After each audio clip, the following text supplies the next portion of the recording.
Welcome to Accelerated. I'm your host, Vitaly Golomb. On this second season of the podcast, we are hearing from some of the global leaders in everything electric and autonomous, moving us quickly into the future. On this episode, we speak with Jay Giraud, founder and CEO of Damon Motorcycles based in Vancouver. Damon is often compared to Tesla for its innovative reinvention of an entire category. Jay found early success as a professional snowboarder and then set out on a personal mission to rid the world of oil. He first did this at REV Technologies that converted fleet trucks and military vehicles to electric and was a pioneer in vehicle-to-grid technology. He then founded Mojio, the most successful connected car platform in the world. He started Damon after a trip to Southeast Asia where he got reminded just how important two-wheeled mobility is to a big part of our global population, and yet how dangerous it can be. Here's our conversation with Jay.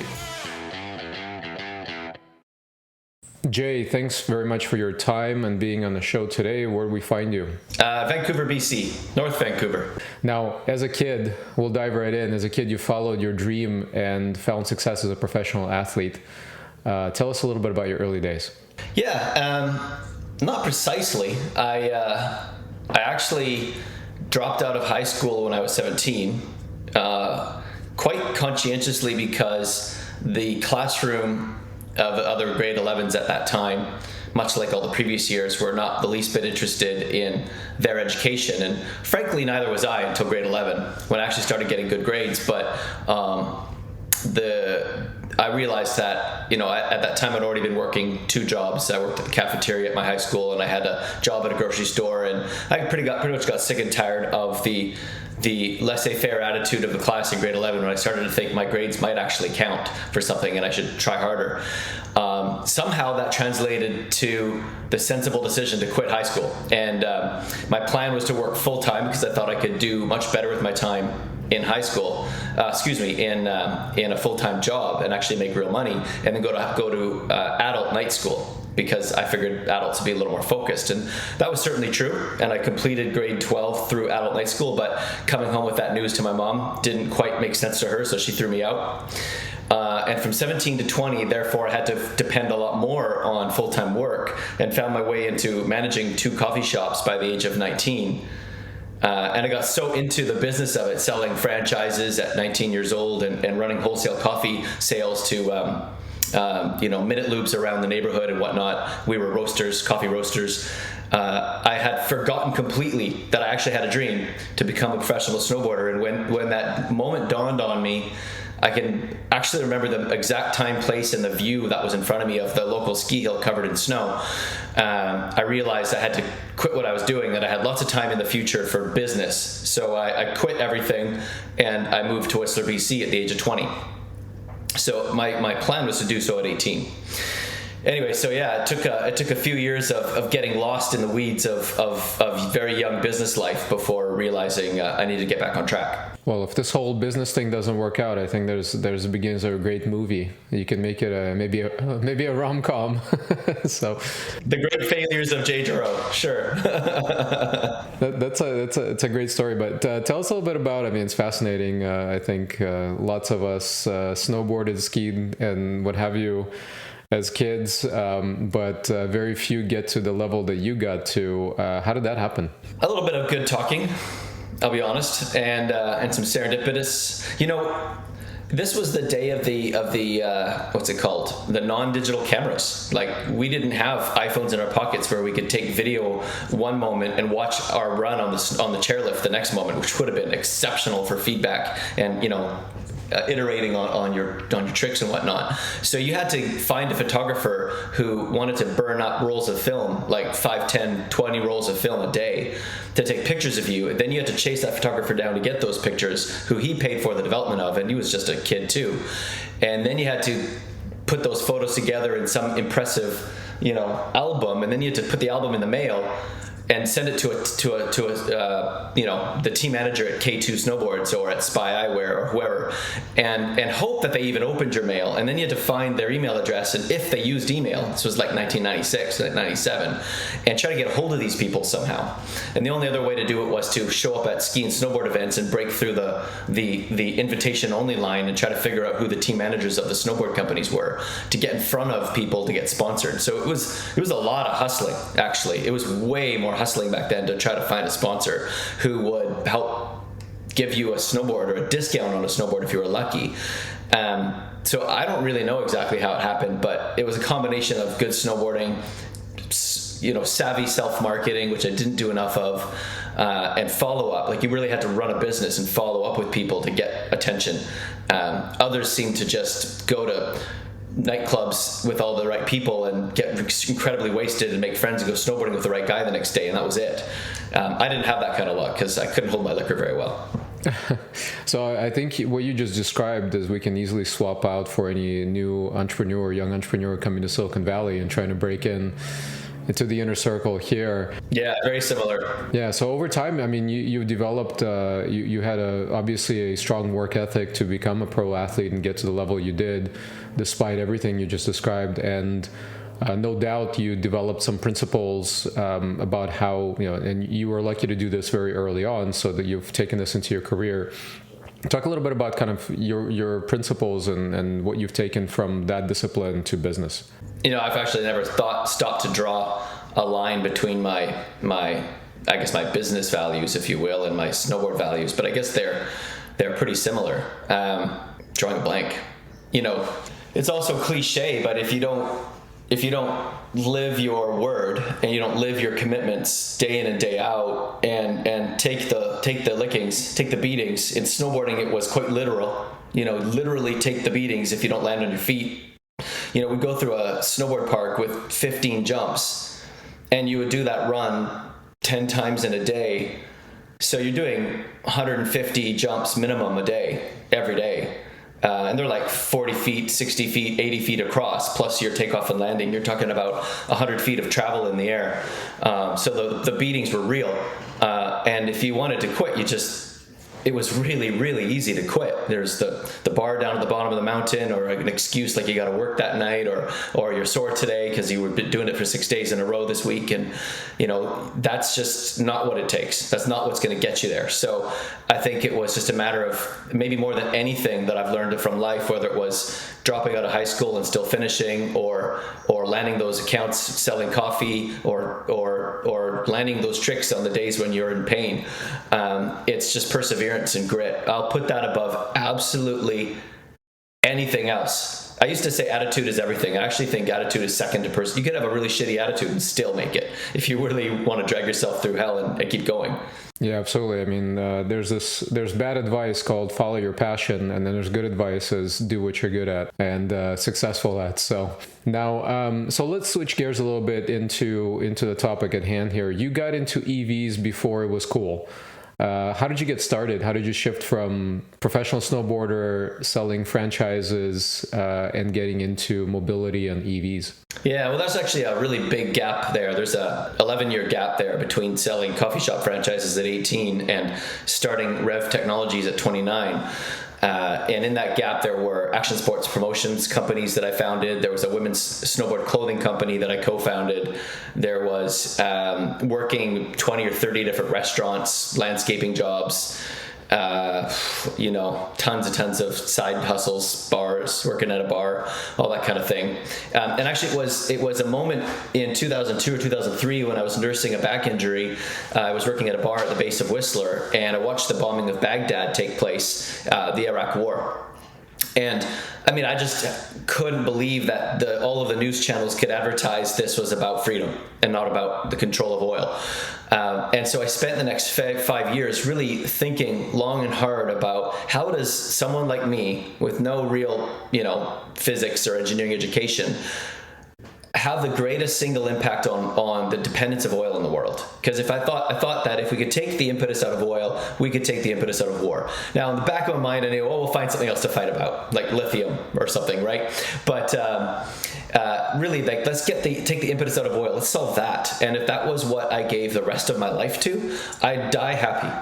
Even if I was a failure, but, was part of the contribution over the next 50, 60 years of my life. And I thought, okay, well, that I could be happy about for the rest of my life then. Of course, that became about the scariest thing I ever thought of. And I spent 5 years hiding out from it until migraine headaches while selling motorcycles and cars was so intense, I knew I was avoiding something that I had to do in life. And so I quit that job on December 15th, telling the general manager, the most crusty guy with big gold rings who'd been selling cars for 60, 70 years, that I was going to quit to start an electric car company, sitting at a car dealership, no less.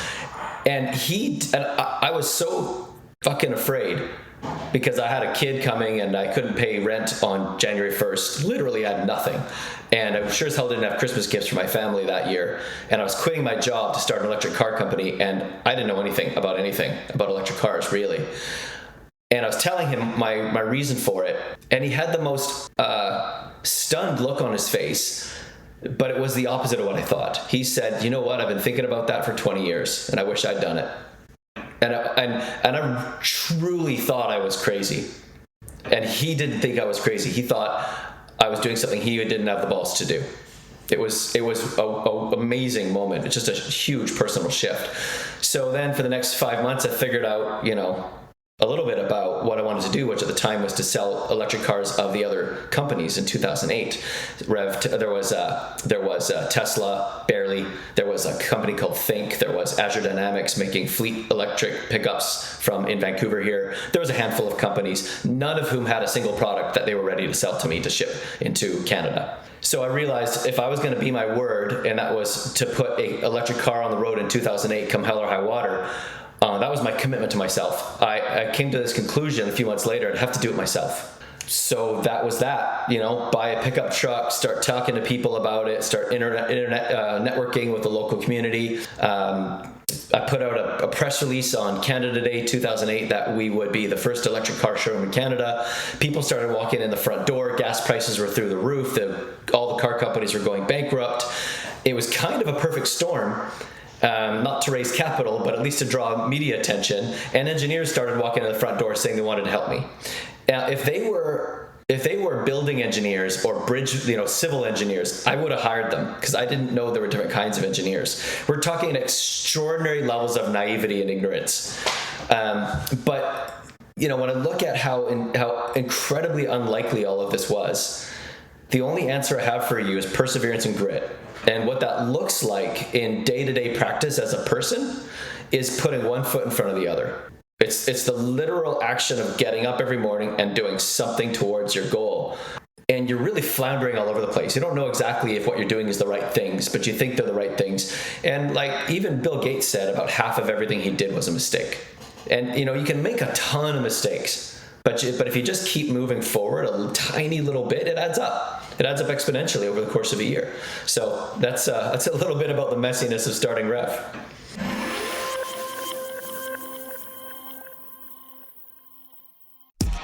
I'm really excited to share something a long time in the making with you. My first online course. Over the years, I've trained thousands of founders through my book, Accelerated Startup, and my infamous Pitching Like a Boss workshops and keynotes. Like I've done for thousands of founders, I will teach you how to pitch like a boss. And for the first time ever, I will be doing it in a cohort-based online course. This is the world's most comprehensive and intensive course for entrepreneurs and future founders on pitching. It will help you craft the perfect pitch for investors and customers. It will also help you master public speaking. Get funded, communicate your vision to grow your team, and dramatically improve sales of any product.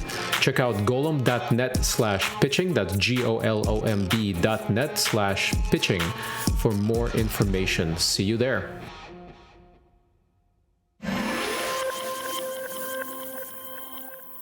So you built vehicles you sold to even the U.S. government with REV, but at some certain point you transitioned to Mojio. So talk a little bit about kind of how you pivoted, what happened with REV, and what was next. Yeah, so REV was making electric SUVs and pickups. We designed a 100% electric modular drive system that replaced the gas driveline of a Ford Escape or Ford F-150. We got a lot of attention of Ford, but they were not ready to go all in. They wanted hybrids, and we were pure electric.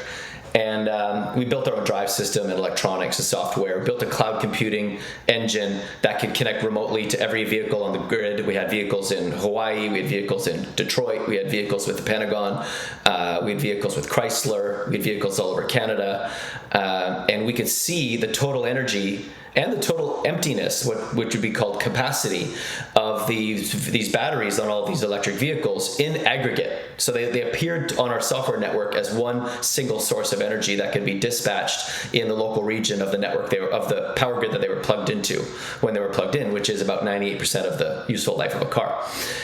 And so that had tremendous interest to the government because we could feed energy back into the grid with the hardware we built on it, and that could you could run a military base off your electric cars, for example. So you can imagine the kind of energy security and independence that provides to a military microgrid. And then after 5 years of doing that, hand-to-mouth government contracts that were lucrative but not lucrative enough, natural gas prices wiped out our focus on fleets. So natural gas prices fell 15x. There was no sign of any recovery there, and the fleet customers were really going to go back to converting their trucks to natural gas instead of electric. So I thought for months about all the other things we could be doing with the connected vehicle that we had on our network, and the use cases. The list was really long, like well over 100 use cases that were valuable. And I thought the only way to serve all those use cases is one would have to build an open network with connected vehicle software tools that app developers could leverage to build apps for your platform. And, that's a pretty good idea. And so that led to Mojio. So Mojio is this little guy here, connects to your OBD port of any car under the sun and turns any car into a smart car. So I pivoted, I founded Mojio and raised a bunch of money for it. And Mojio became what is now one of the fastest growing connected car platforms for consumers in the world. It's distributed in 9 countries through wireless carrier partnerships. So our carrier partners, Thales, Rogers, Bell, T-Mobile, Metro PCS, Deutsche Telekom, all distribute this guy as an add-on to your cell phone plan. So we took away the payment friction of having to buy the device, and you turn any car into a smart car. Now, consumers can buy the device still, and they can subscribe to it, but really, from what you told me in the past, is that selling the data is the real play there. And a lot of startup pitches, they're talking about selling data. Talk a little bit about kind of this business model and why the data and the vehicles is so important. Mm-hmm. Well, I think, whether it's Kickstarter or Crowd, whatever it is, Indiegogo or so many product-centric platforms these days, and so many product-centric entrepreneurs with their product ideas, and they're missing something. They're all missing something. If you're in the business of selling a thing to sell a thing to sell a thing, just go sell that idea to Procter & Gamble. You can't make a go of just selling stuff. You have to have, it's kind of a two-sided platform. So on the one hand, this provides value to the end consumer because it connects their car to the internet. They can track their teenage son or daughter who's recklessly driving their car on weekends. They can, automate their fuel reporting, and they automate their diagnostic information of their engine life and all that good stuff. But there's also another benefit to the company and the shareholder, which drives the valuation, because selling this one at a time is not going to drive a valuation. And that's the data. Never has there been a platform that was able to collect the sensor data and the engine data and the behavioral data of millions of different types of cars across 30 years, across 7,000 makes and models in 9 countries. The breadth and the depth of data there is astonishing. We're talking petabytes of data that Mojio's collected and can then glean and discern new insights into human driver behavior, into insurance use cases, into finance use cases, into smart traffic infrastructure interfacing, into drink needs at the gas pump, and so on and so on and so on. So Mojio, we thought about the hundreds and hundreds of things that you could do with the data if you could have it all. It's aggregated, it's anonymous, we have no interest whatsoever what the customer is doing with that data. And then, it's great to figure out all these great use cases, but man, selling it is another thing. It's really tough. What's it worth? What's the hurdle rate of that insight to Exxon or to Allstate Insurance? And that just takes a whole lot of business development, and a lot of discussions, and a lot of time. Yeah, I think one of the most fascinating, I think we talked about this once before, is just gathering kind of the live weather data that's on the roads from devices like this, and selling that. I mean, that kind of illustrates it very quickly. Yeah, it's good. Yeah, I mean, windshield wiper speed. times 10,000 cars on the 101 between San Jose and San Francisco will give you micro weather information that weather stations can't deliver. It drives me nuts every time I open my weather app. It tells me the weather in South Vancouver. That's 14 miles away. We have 14 micro weather patterns in the North Shore alone. So it's sunny in Richmond all the time, and it's never sunny in North Van. So it's useless information. I need weather related to where I am now.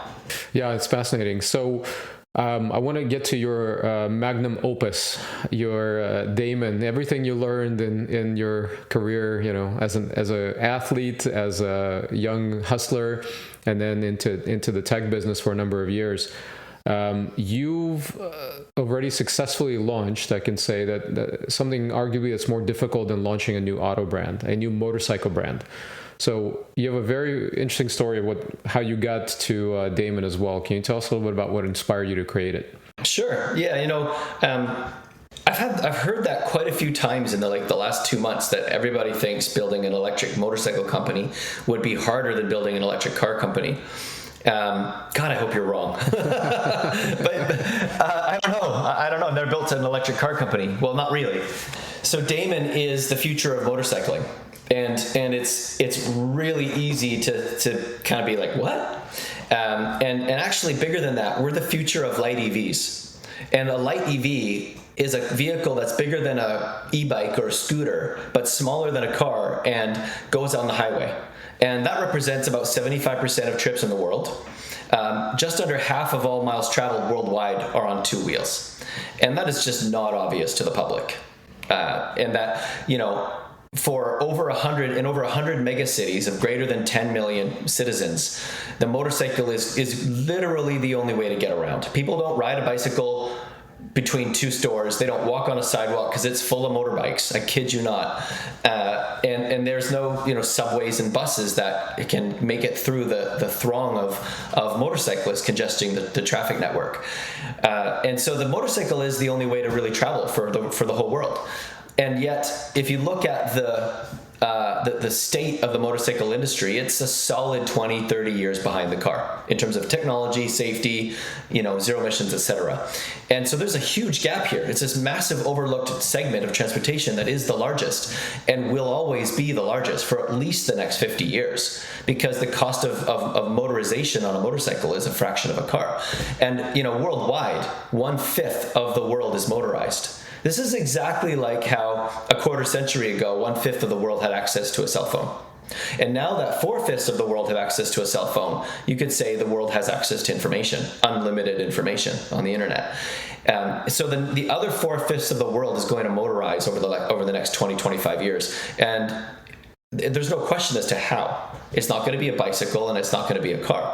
Right, it's this segment of that. If they were all electric, Damon would call light EVs. So we have to look at what the future of motorization is necessarily going to be based on the past, and work our way backwards to today to define a technology and a product that's going to get the world to where it needs to be. The world needs to have vehicles as safe as cars. Every single person on earth needs a vehicle as safe as a car. But in most of the world, we need a much higher freedom of mobility that only a motorcycle can provide, especially because of that congestion. So if you look at, Jakarta or Mexico City, you're talking about, or Bogota, you're talking about congestion levels, people per square mile, that's 10 to 20 times higher than Manhattan. And Manhattan is the highest congestion in the world. So, I looked at all of that over the last, it was the year 2016, after I traveled to Jakarta. I went out there for my best friend's wedding for 9 days and found myself unexpectedly riding a motorcycle for those 9 days, behaving like everybody else out there, 22 million other motorcyclists. And it was really eye-opening. But it wasn't until I nearly drowned in the ocean that trip that I started thinking very differently about those 22 million people. I had a 7-hour ride back from one side of the island of Java to the other, reflecting on the fact that I had to yell out for my best friend to swim 200 feet down a riptide to fish me out of the water. He very easily could have drowned with me. Thank God he happened to be a lifeguard in his younger years. And so he knew how to fish me out. He's also a surfer. So he didn't swim up the riptide. He came in and out of it at an angle, which I knew nothing about. And yeah, so the next day for 7 hours, on a motorcycle riding from one side of the island of Java to the other really gave me time to reflect on my life. It was definitely a slap in the face. And I thought, this is really a gross mistreatment of the public by the manufacturers of Honda, Yamaha, whoever, that they are not doing anything about the safety of their customers. It's unbelievable.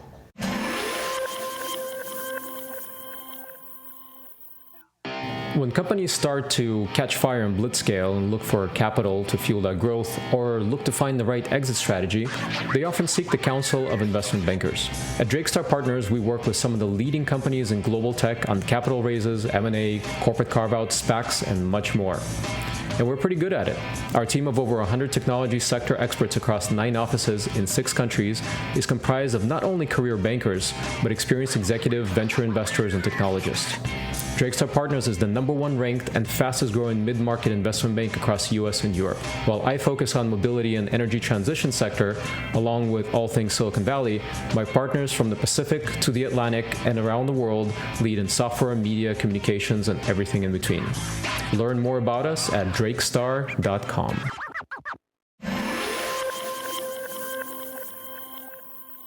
So you focused on safety, and for those who don't know much about Damon, let's talk first about the kind of the safety aspects, and I guess that's part of the brand. The very thoughtful brand. Any outside observer can see that Damon's brand's very well curated, and the image you want to create, and safety is at the core of it.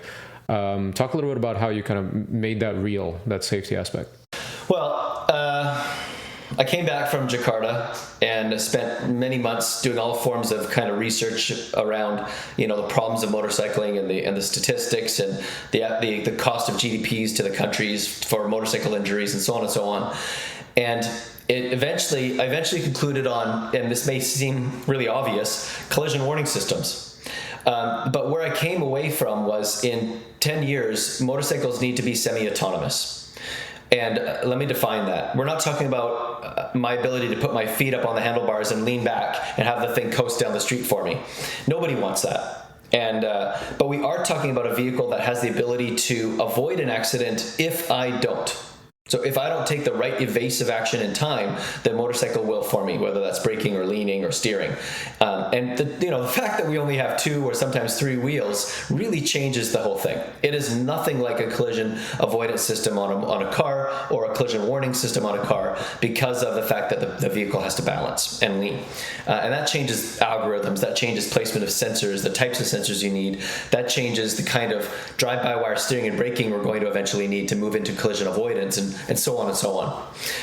And as I worked my way backwards from a semi-autonomous vehicle to today, what's the MVP of that? It's blind spot detection, it's forward collision warning, it's a rear view monitor that shows you everything behind you at all times, that eliminates what people don't know are substantial blind spots on a motorbike. And those are contributed by terrible mirrors that vibrate and show you your elbows on all motorcycles, and a truncated field of view on a helmet, and no rear view mirror of any kind that you're used to having in a car. And the fact that you don't have a cage. So we really need to have this invisible force field, this bubble, this safety zone that gets larger with the preeminent warnings of a collision warning system. And when you designed Damon, obviously it was going to be an electric. And we've talked about this before, but I think it's fascinating. And you really identified this, that, for example, Tesla had to build not just the best electric car, but arguably best car on several different dimensions for consumers to go for it, and certainly for mainstream. Talk about that kind of in parallel with motorcycles, where your focus is. Yeah, there's a lot of, maybe not a lot, but there's a handful of other electric car companies out there, electric motorcycle companies out there. And they vary in performance and style and whatnot, but they're really replicas of the last 20th century. They use a traditional frame. They try to find space for battery within that frame. They try to find space for an electric car motor within that frame. And everything is oversized, and you're stacking compromise on top of compromise. And you get this compounding effect of an inferior vehicle. So the electric motorcycles of today are inferior to the gas motorcycles. Now, any intermediate motorcycle rider who has enough money to buy a good motorbike doesn't want to compromise from their gas motorcycle to an electric one just to do the right thing. There's not enough benefit there. And that's what Tesla understood. Tesla understood that the car has to be better in every single way. And if a Damon electric motorcycle can't be better in every single way, then we're going to be selling into a tiny niche, which is like a fraction of the electric motor of the motorcycle market. And the motorcycle market is twice the size of cars per units every year, and that's a big market. But the fraction of a fraction is not worth getting out of bed for. So we had to really think about the complete re-engineering of a motorcycle from scratch to be the best electric motorcycle we can. If you look at Tesla, they didn't make a Model 3 to compete with the Mercedes-Benz C-Class or the BMW 3. They made the best possible mid-price sedan they could, having nothing to do with what any other car company made. The result of their sales is they're outselling all other mid-size sedans combined, times plus 29%. That's extraordinary. They didn't take market share from BMW or from Mercedes. They took market share from the entire segment and everything below it. And that comes from a total reinvention. You know, the trade-off of that is you have to invest an extraordinary amount of money to build better technology from end to end, and Damon is doing exactly that. So talk about some of the specs on the Damon. I think for the motorcycle riders, this is pretty exciting, guys like me and you. Yeah, it's easy to remember. It's 200 miles per hour, 200 miles of range, and 200 horsepower. And you know, it's cute, but it's also 200 newton meters of torque. It's actually 235 newton meters of torque, but we round all the numbers to 200 because it sounds good and it's easy to remember. So, you know, you're talking about a vehicle that outperforms the Ducati V4, the Honda CBR 1000, the Yamaha R1. It's a better motorcycle in every way, shape, and form. And it'll protect you from an accident and notify you of a threat. And you can see everything behind you. And it transforms at the push of a button from a commuter position to a supersport riding position while you ride.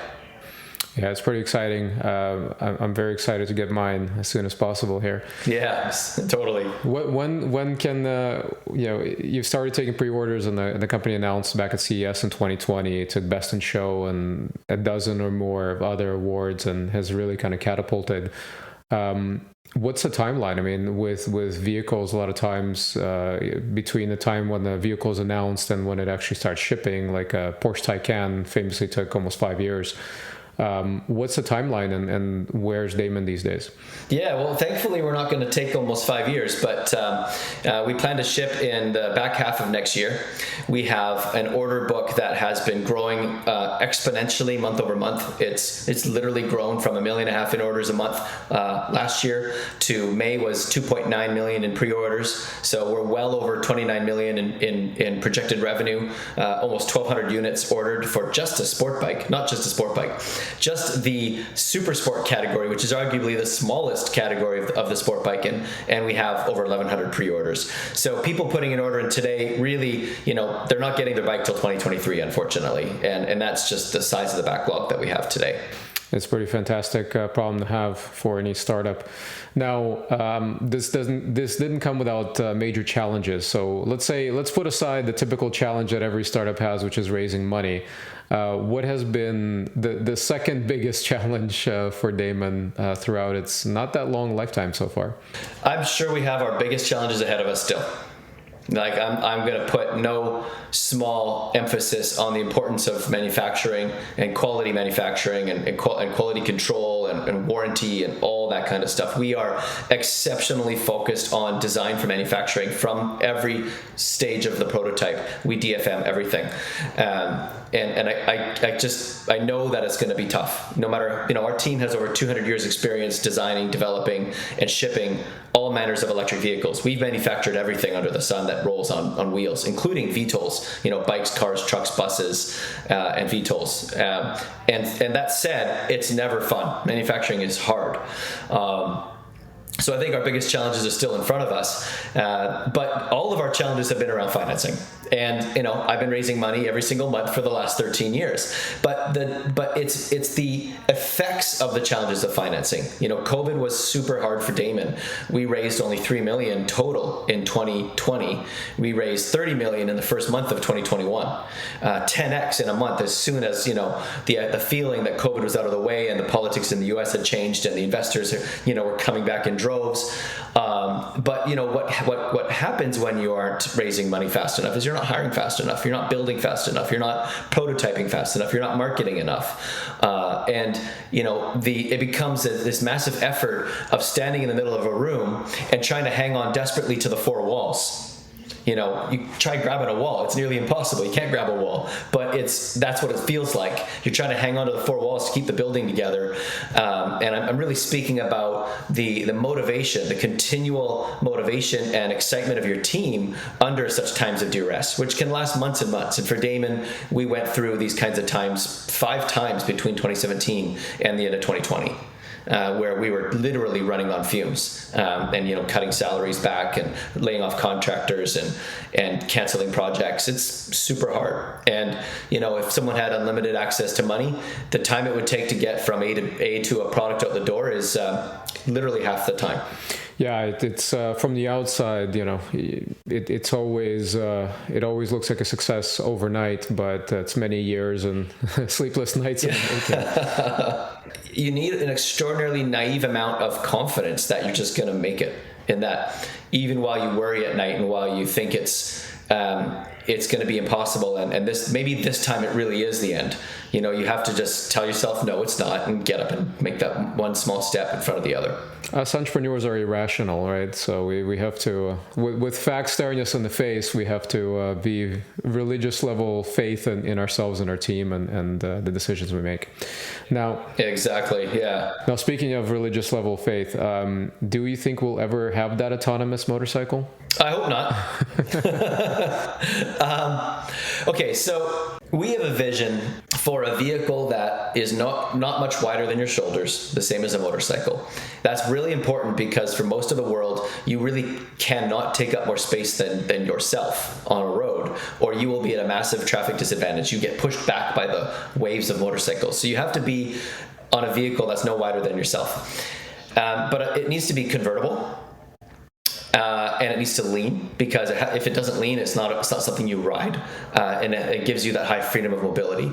It needs to avoid an accident for you, but it can't. But it's not a car. It's like a riddle. What is that? And I'll leave you guys with that. We have a pretty clear idea of what that is, but it is a vehicle form factor that's not a motorcycle. It's not a car, not in the traditional sense of either, but it's taking the best of both, and it's low cost. It's on a subscription plan. You can ride it per hour, or you can lease it per year, and it's as safe as a vehicle, as safe as a car. And that's really where we're going with this. Is it semi-autonomous? When it absolutely needs to be to keep you from being injured or killed, and that's it. Yeah, we ride motorcycles for fun. Other parts of the world depend on this as transportation, and something in between will be quite interesting.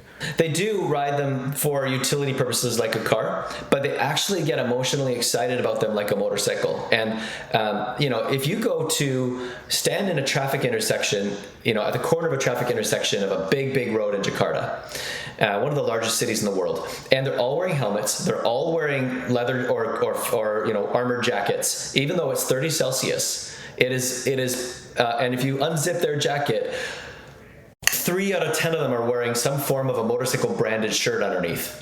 They live and breathe MotoGP. They live and breathe the culture of motorcycling. Yes, they ride a motorcycle 5 days a week to get to work. And then, I kid you not, they go on weekend rides with hundreds of others who share similar interests in the type of bike that they own. So it is a really interesting blend of, I ride a motorcycle the way we ride a car, but on weekends I ride a motorcycle the way we ride a motorcycle. It's pretty cool. It's a sense of identity is very, very strong there, I think, what you're just talking about. Totally, yeah. Now, last question, and I think it's super relevant, especially for you, is, you know, knowing what you know now, what advice would you give your teenage self? You now have 2 sons that are almost the age where you got started, you know, in your adult life. Yeah. What advice do you give them? Would you give them, knowing what you know now?